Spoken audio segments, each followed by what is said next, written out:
Hello friends, आज के video में डिस्कस करने जा रही हूँ जॉन बेरीमैन के द्वारा लिखी गई पोयम द बोल पोयम को। इस पोयम को 10th standard CBSE and other boards के स्टूडेंट्स के कोर्स में डाला गया है। और इस पोयम को लिखने वाले पोइट जॉन बेरीमैन एक अमेरिकन पोइट थे, जिनका जन्म हुआ 25 अक्टूबर 1914 को और मृत्यु हुई 1972 में। ये कुछ एक चीज़ें भी उनके बारे में ध्यान रखिएगा। पोयम हमारी एक सिंपल से लाइफ के इंसिडेंट से जीवन के कुछ गहरे तथ्यों को हमें बताने की कोशिश करती है। एक बच्चा है, अपनी बॉल खो देता है खेलते खेलते और बहुत उदास हो जाता है। उदास क्यों हो जाता है? पोइट कहता है बहुत सारे खेल उसने इसी बॉल के साथ खेले थे, एकदम से बॉल गुम गई है, नई तो खरीद लेगा पर इस बॉल से रिलेटेड जितनी भी उसकी मेमोरीज है वो अन्य बॉल उसे नहीं लौटा पाएगी। तो एक प्रकार से इस मटेरियलिस्टिक दुनिया में हम वास्तव में कई चीज़ों को खोते हैं, पाते हैं और जीवन के इन्हीं अनुभवों के साथ हम आगे बढ़ते चले जाते हैं। तो एक छोटा सा इंसिडेंट बॉल के खोने का किस प्रकार से एक बहुत बड़ा पाठ पढ़ा रहा है जीवन का, उस चीज़ की ओर पोइट ने हमारा ध्यान आकर्षित करने की कोशिश की है। तो ध्यान दीजिएगा पोयम पर। What is the boy now? अब क्या करेगा लड़का? What is the boy now? Who has lost his ball? लड़के ने क्या किया है? लॉस्ट, खो दी है। Who has lost his ball? उसने क्या खोया है? उसकी बॉल खो दी है। What is he to do? अब क्या करेगा? What is he to do? क्या करेगा वो? I saw it go merrily bouncing. मैंने देखा था। पोइट बात पर जोर देने की कोशिश कर रहा है, ये बताने की कोशिश कर रहा है कैसे, क्या एक्टिविटी हुई थी कि जिसके जरिए बॉल पानी में चली गई। तो पोइट कहता है देखा था, मैंने भी देखा था। I saw it go merrily bouncing. कैसे देखा था? बड़ी उछलती कूदती जा रही थी ये बॉल। मैरीली खुशी खुशी, बाउंसिंग उछलना, उछलती कूदती जा रही थी बॉल, मैंने देखा था। डाउन द स्ट्रीट, कहाँ गई? पहले तो गली में लुढ़कती हुई चली गई, down the street. And then merrily over, और फिर एक और उछाल भरी, मैरीली ओवर। ओवर के बाद बड़ा हाइपन का साइन लगा हुआ है, ध्यान दीजिएगा। यहाँ पर पोइट बोल रहा है इसके बाद कहाँ गई, इस बात पर जोर देने के लिए वो साइन लगाया गया है। There it is in water, कहाँ गई? पानी के अंदर चली गई। There it is in water, उछलती उछलती उछली और कहाँ गई? इन द वाटर, पानी के अंदर। नो यूज टू से oh there are other balls. अब ये कहने का कोई फ़ायदा नहीं है, नो यूज टू से, ये कहने का कोई फ़ायदा नहीं है कि और बॉल्स भी तो हैं, दूसरी खरीद लेना। पर जो मेमोरीज इस बॉल से जुड़ी हुई है वो थोड़ी दूसरी बॉल दे पाएगी। एन अल्टीमेट शेकिंग ग्रीफ, ये जो बॉल गई है ना पानी के अंदर, ये एक बहुत बड़ा, अल्टीमेट बहुत बड़ा, अंतिम, शेकिंग हिला देने वाला दुख है। जिसने क्या किया है? फिक्सेस द बॉय, बॉय को चौंका दिया है। फिक्सेस, चौंका देना, भौचक्का कर देना। Fixes the boy. He stands, वो खड़ा हुआ है। रिजिड, कैसे खड़ा हुआ है? बिल्कुल भावनाहीन होकर के, भावना शून्य होकर के। रिजिड, कठोर। रिजिड का क्या मीनिंग होता है? कठोर होकर के खड़ा हुआ है वो। ट्रेम्बलिंग, कपकपा रहा है, ट्रेम्बलिंग। स्टेरिंग डाउन, और नीचे की ओर देखे जा रहा है। स्टेरिंग, गौर से देखना, घूर कर देखना। स्टेरिंग डाउन, नीचे की ओर देखता चला जा रहा है, गौर से घूर करके। ऑल हिज यंग डेज, उसके जो ये बचपन के दिन थे ना अभी तक के। ऑल हिज यंग डेज का मतलब यहाँ पर बचपन के सारे दिनों से नहीं है, बल्कि बचपन के उन दिनों से है जो कि अभी तक इस बॉल से खेलते हुए उसने बिताए हैं। All his young days into the harbour, गौर से घूर करके वो क्या देख रहा है? अपने उन बचपन के दिनों को देख रहा है। हार्बर का मतलब पर्टिकुलरली होता है बंदरगाह। बंदरगाह वो जगह जहाँ पर कि नावें या जहाज आकर के इकट्ठी हो जाती है। एक तरह से हम कह सकते हैं parking area for the ships and boats. तो वहाँ पर, अब उससे आगे तो वो नदी के अंदर जा नहीं सकता बॉल को ढूंढने के लिए, तो वहाँ हार्बर के यहाँ पर वो क्या कर रहा है? किनारे पर खड़ा होकर के पानी के अंदर झांक रहा है और क्या देख रहा है? ऑल हिज यंग डेज, अपने बचपन के सारे दिनों को उस किनारे पर से देख रहा है। वेयर हिज बॉल वेंट, वो बंदरगाह का किनारा जहाँ पर से कि उसकी बॉल जा चुकी है। Where his ball went. I would not intrude on him. Poet कहता है मैं तो उस बच्चे के पास जाकर के कोई छेड़छाड़ नहीं करूँगा, या उसकी भावनाएं जो इस समय उसके दिमाग में चल रही है ना, उनमें जाकर के कोई भी विघ्न मैं नहीं डालूंगा। इंट्रूड का मतलब होता है बीच में ज़बरदस्ती प्रवेश करना, अतिक्रमण करना।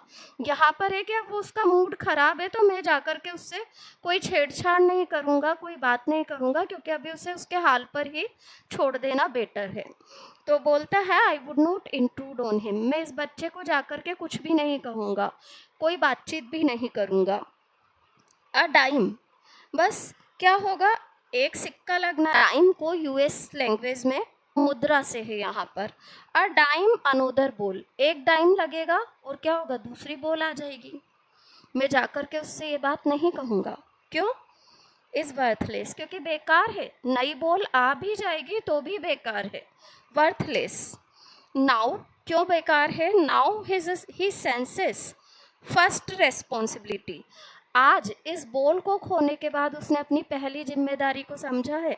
सेंसेस, सेंसेस यानी समझना, महसूस करना।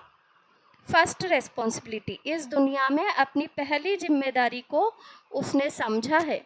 फर्स्ट रेस्पॉन्सिबिलिटी कहाँ समझा है, in a world of possessions. World of possessions अधिकारों की दुनिया या मटीरियलिस्टिक संपत्ति, भौतिक संपत्ति की जो ये दुनिया है, उसमें उसने अपनी पहली जिम्मेदारी को आज महसूस कर लिया है कि अगर आप किसी चीज़ को आज खो देते हैं तो उससे जुड़ी हुई यादें आपके मन में रह जाएगी, वो चीज़ लौट करके नहीं आएगी, भले उस चीज़ के जगह आपको कोई नई चीज़ मिल जाएगी, पर वो चीज़ वैसी की वैसी ही आपके पास लौट करके नहीं आएगी जिससे आपकी कुछ यादें जुड़ी हुई है। तो उसने अपनी पहली जिम्मेदारी को समझा है कि अपनी चीज़ों को संभाल करके रखना होगा। पीपल विल टेक बॉल्स, लोगों के पास क्या होता है, बॉल्स, यानी कि मटीरियलिस्टिक पोजीशन। यहाँ बॉल्स जो है रिप्रेजेंट करती है अलग अलग अधिकारों को, मटीरियलिस्टिक पोजीशंस को। तो बोलता है लोग क्या करते हैं, बहुत सारा पोजीशन प्राप्त करते हैं, बॉल्स विल बी लॉस्ट, और ये पोजीशन क्या होता है, इन फ्यूचर वो खो भी देते हैं। लिटिल बॉय, दुनिया में यही होता है बच्चे। पोइट समझाने की कोशिश कर रहे हैं जैसे तो उस छोटे से बच्चे को कि बच्चे देखो इस दुनिया में यही होता है।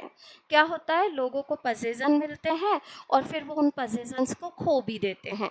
कुछ चीज़ें अधिकार क्षेत्र में आती है और फिर वो हमारे अधिकार क्षेत्र से निकल जाती हैं, और उनसे जुड़ी हुई यादें क्या होती है, हमारे मन में वैसी की वैसी ही रह जाती है। And no one buys a ball back, और एक बार जो चीज़ हमारे अधिकार से निकल गई, तो जैसे वो बॉल वापस लौट करके नहीं आएगी ना, वैसे ही अधिकार से निकली हुई चीज़ भी वापस लौट करके हमारे पास नहीं आएगी। No one buys a ball back, एक बॉल वापस से लौट करके हमारे पास नहीं आएगी। मनी इज़ एक्सटर्नल, पैसा जो होता है ना एक बहुत बाह्य चीज़ है। बाह्य क्यों बोल रहा है, क्योंकि इस दुनिया में हम नई नई चीज़ें खरीद सकते हैं पैसे से, पर वही पुरानी चीज़ जिससे कि हमने अपनी कुछ यादें बांध ली थी, वही पुरानी चीज़ वापस से पैसे से हमें मिल जाए, ये संभव नहीं है। इसलिए money is external. He is learning, वो इस चीज़ को सीख गया है। He is learning well behind his desperate eyes, उसकी आंखों में क्या है, डेस्परेट, निराशा है। उसकी आंखों की जो निराशा है ना, उसके पीछे वो इस एक चीज़ को सीख गया है, this epistemology of loss. Epistemology of loss, हानि की प्रकृति क्या होती है या हानि से संबंधित इस एक ज्ञान को वो सीख गया है। अपनी निराश नज़रों के पीछे उसने इस ज्ञान को ग्रहण कर लिया है। कौन सा ज्ञान, हानि की प्रकृति का ज्ञान, कि हानि की क्या प्रकृति होती है या लॉस की क्या नेचर है, इस बात को वो अच्छे से समझ गया है। उसकी निराशा की से भरी हुई जो आंखें हैं उनके पीछे ये ज्ञान पहुंच चुका है। हाउ टू स्टैंड अप, और इस हानि के बावजूद कैसे मजबूती से खड़े होना है। हाउ टू स्टैंड अप, यानी कि लाइफ में बहुत सारी हानियां होंगी, इसका मतलब ये नहीं है कि हम निराश होकर के बैठ जाएं, जीवन में आगे ना बढ़ें, बल्कि क्या होगा, हमें मजबूती से खड़े रहना होगा और हर परिस्थिति का सामना करना होगा। ये बात वो समझ चुका है।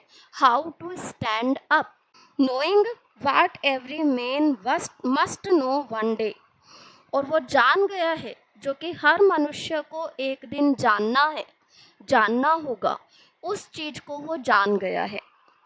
वन डे, नो, एक दिन, जो हर मनुष्य को जानना है वो जान गया होगा।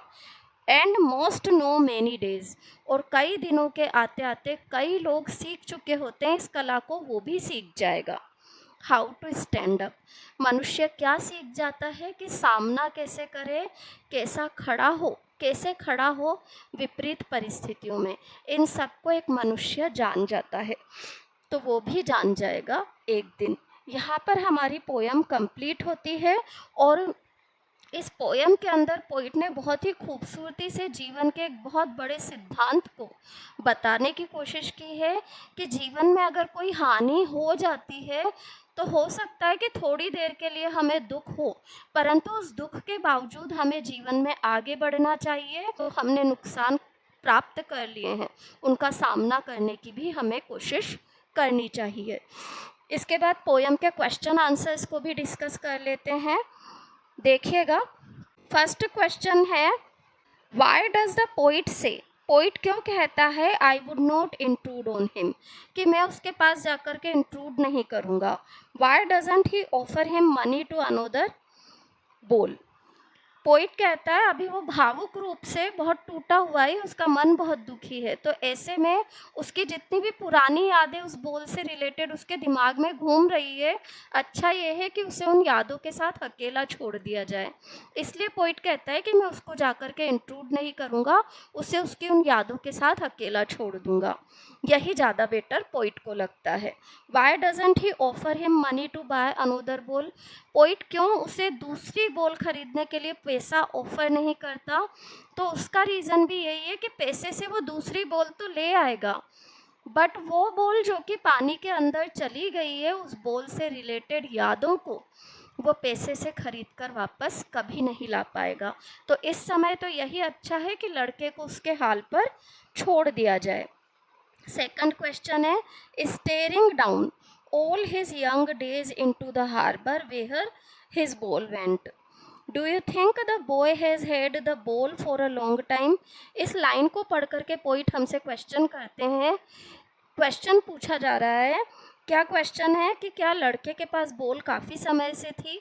हाँ बिल्कुल थी, क्योंकि शायद ये बॉल से वो बहुत ज़्यादा खेला करता था और इस बॉल से रिलेटेड उसकी बहुत सारी यादें जुड़ी हुई थी, तो बॉल उसके पास बहुत पहले से थी। Is it linked to the memories of the days when he played with it, बिल्कुल ये उसके बचपन की यादों से जुड़ी हुई है। नेक्स्ट क्वेश्चन है, what does in the world of possession mean? Possession, world of possession से पोइट क्या कहना चाह रहा है? वर्ल्ड ऑफ पजेशन यानी कि जो ये भौतिक प्रगति की दुनिया है, मटीरियलिस्टिक जो हमारी आज की दुनिया है, उससे पोइट रेफर करना चाहता है कि इस दुनिया में तो मनुष्य क्या कर रहा है, हर पल नए नए पोजीशंस प्राप्त कर रहा है और एक पुरानी चीज़ को खो देता है, थोड़ी देर निराश होता है, फिर इस प्रकार से वो एक जिम्मेदारी की ओर का एहसास करने लगता है। In the world of positions से पोइट का पर्टिकुलर मतलब है कि ये जो मटीरियलिस्टिक दुनिया है, भौतिक प्रगति की दुनिया है, इसमें बहुत कुछ मनुष्य खोता है और बहुत कुछ पाता है। नेक्स्ट है, do you think the boy has lost anything earlier? क्या आपको ऐसा लगता है कि लड़के ने पहले भी कुछ खोया है? नहीं खोया इसके पहले कुछ भी, ये पहला एक्सपीरियंस है उसका खोने का, इसी कारण से वो इतना ज़्यादा दुखी है। एक बार अनुभव हो जाता है अपनी प्रिय चीज़ों को खोने का, उसके बाद मनुष्य क्या होता है, स्टैंड अप करना, सामना करना सीख जाता है। Pick out the words that suggest the answer, इस आंसर को सजेस्ट करने वाले शब्द निकाल करके बताइए। तो सबसे इम्पोर्टेंट शब्द जो है, epistemology of loss, stand up, ये सारे वर्ड्स जो हैं इस आंसर को सजेस्ट करते हैं कि बच्चे ने पहले कभी कुछ नहीं खोया है। व्हाट डज द पोइट से? The boy is learning from the loss of ball, ball को खो करके पोइट ने के अनुसार बच्चे ने क्या सीखा है? The nature of loss, nature of loss से क्या मतलब है, हानि की प्रकृति को, कि एक बार आपने जो खो दिया वो चीज़ आपको लौट करके नहीं मिलेगी, वैसी की वैसी ही पुरानी जो भी यादें उससे जुड़ी हुई है वैसी की वैसी ही यादों से जुड़ी हुई चीज़ नहीं मिलेगी। आप नया खरीद सकते हैं पर वो यादें नहीं मिल पाएगी जो कि उस पर्टिकुलर चीज़ से जुड़ी हुई है। Try to explain this in your words. Next है, have you ever lost something you liked very much? क्या आपने भी कुछ ऐसी चीज़ को खोया है जो कि आप बहुत पसंद करते थे? Write a paragraph describing how you felt then.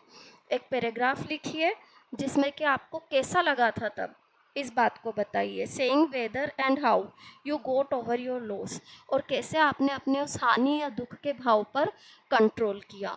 तो ये आपके पर्सनल एक्सपीरियंस पर बेस्ड क्वेश्चन है, तो छोटा सा आंसर अपना बना सकते हैं, या एक तरह से हम कह सकते हैं ये क्वेश्चन राइटिंग स्किल्स पर बेस्ड है, जो कि पर्सनल इमोशंस को एक्सप्रेस करते हुए लिखा जाएगा कि किस व्यक्ति ने क्या चीज़ खोई है, उसे बताते हुए आपको इसका आंसर अटेम्प्ट करना है।